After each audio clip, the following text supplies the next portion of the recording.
Okay, so I just went to the Pennsylvania Music Expo in East Petersburg, PA. Now, this is my second record fair of the year.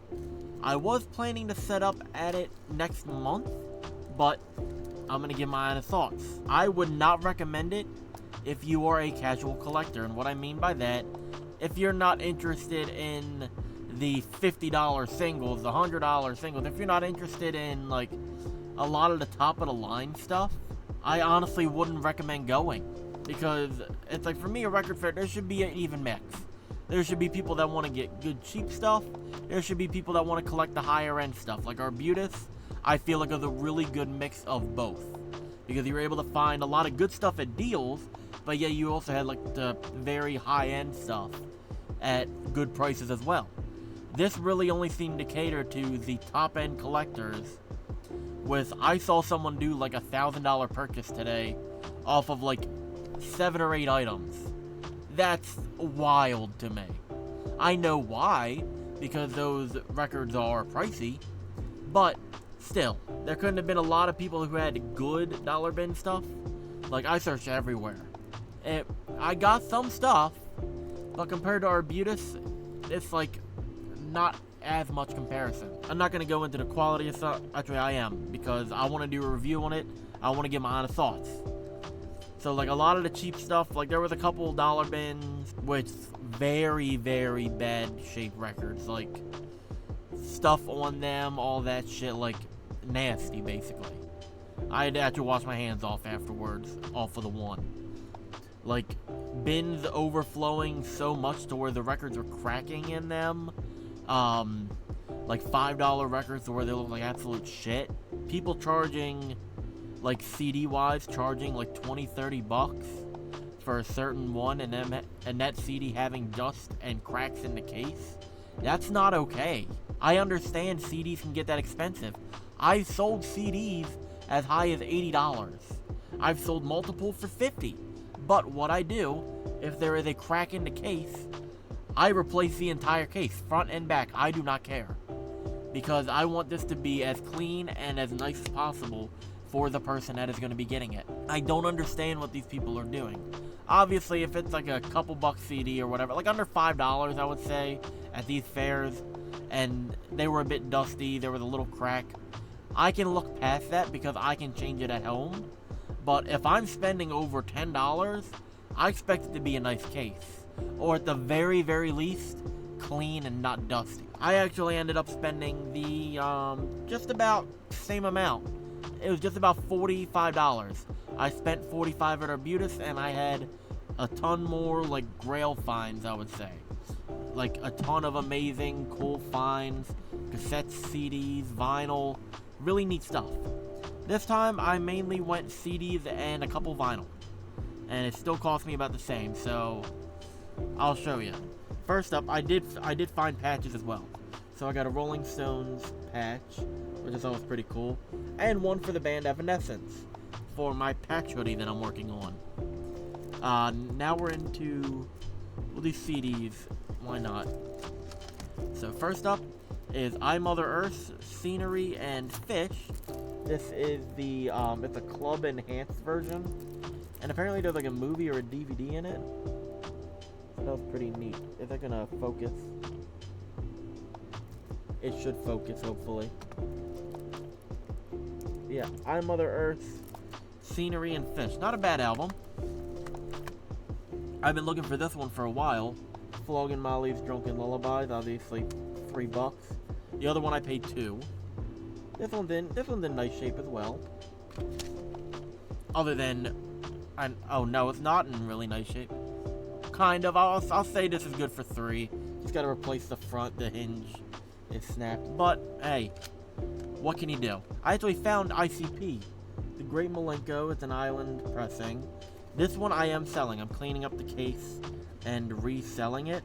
Next up, I got lucky with these ones, but I ended up picking up one I already had instead of the one I needed because I thought it was something else. So I found 3 from the Pogues, $5 a piece.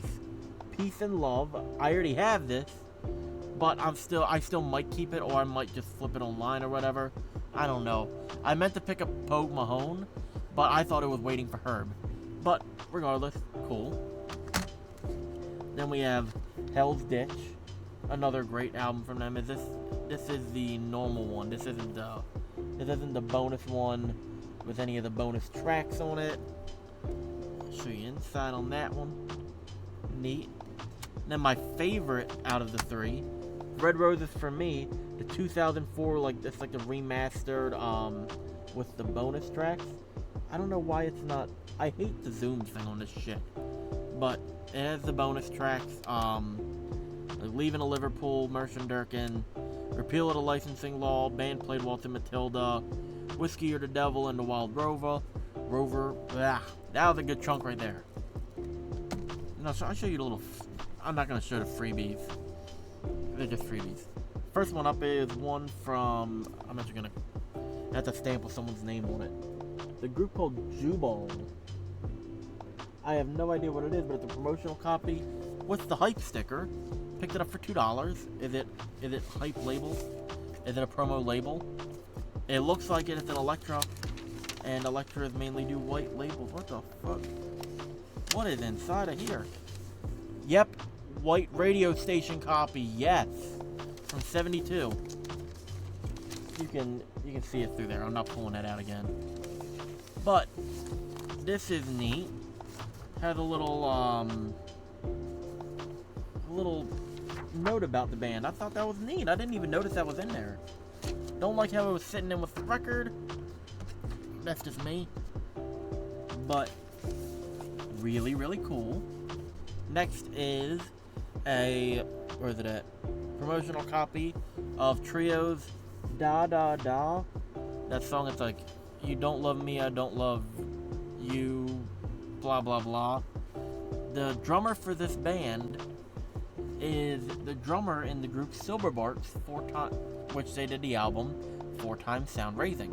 I actually picked up one of their CDs for Trio like 2 weeks ago, and to find the promotional single, that's just too cool to not have.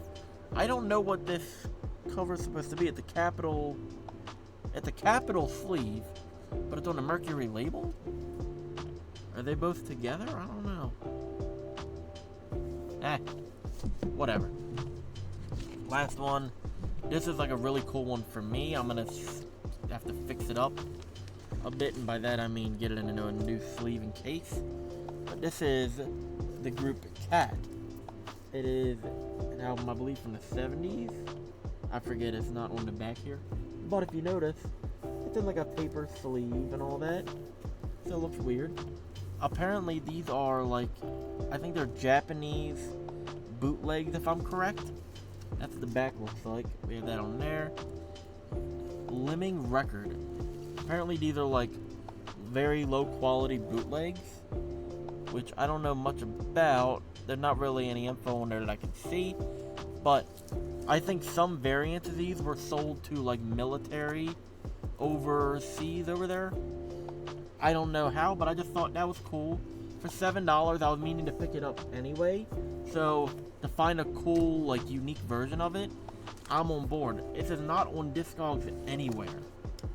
That's the weird part. It's not on Discogs anywhere, no info on these, really, so if you know anything about them, please let me know in the comments.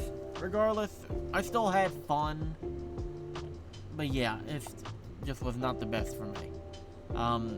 If you like this video, want me to do more record reviews, like record haul reviews, let me know down below. And if you like the video, let me know down below as well. Like, comment, subscribe, share, do whatever. See you in the next one.